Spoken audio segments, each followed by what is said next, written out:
Indiana lawmakers will soon decide where to open 5 new methadone clinics all across the state. And as the debate swirls around the addictive nature of methadone, 2 possible alternatives are gaining attention. Our 13 Investigates reporter Sandra Chapman is back tonight with more on those drugs and why methadone users are now speaking out. Steady foot traffic leads to a nondescript building on Meridian Street downtown. I lost everything. My kids, my boyfriend, everything. I lost everything. 30-year-old Destiny has logged thousands of steps to the Midtown Methadone Clinic run by Eskenazi Health in hopes of beating her addiction to painkillers. Midtown is what saved my life. 4 years into her dosing regimen, Destiny says she has reclaimed what she lost. With methadone, I can take my medicine in the morning and live my life. She's speaking out of the shadows to keep some anonymity, even though she wants to jump into the debate over methadone treatment exposed by 13 Investigates. In 2013, the Indiana Department of Health reported 41 deaths from methadone toxicity. It's cheap and it works, but it's dangerous and it kills. For 8 years, the state of Indiana limited the number of methadone clinics to 13.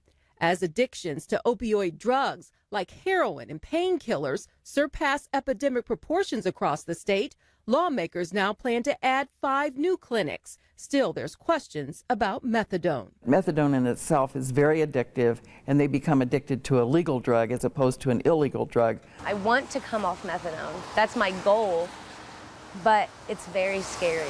Senator Pat Miller says Indiana can do better with an alternative to methadone, but it's costly. I'm very much in favor of Vivitrol and other kinds of drugs that help people break the habit. Vivitrol is an injection that works for 28 days. Patients don't get high from it, and it blocks other opioids, rendering them ineffective. If they take an illegal drug or opioid, they don't get the highs. What Vivitrol does is it stops the addiction.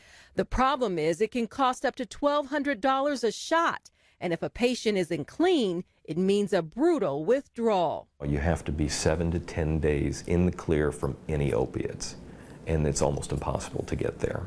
Eric Wood is a licensed clinical addiction counselor at the Colby Center in Broad Ripple. The center does not use methadone, but Suboxone, a drug he says sets a better foundation for recovery. We've got the most viable answer that we've had to opiate addiction in history, but we're still underutilizing it. Suboxone is heavily regulated. Only 240 doctors in the state are licensed to prescribe it. Those who do can only have 100 patients at a time.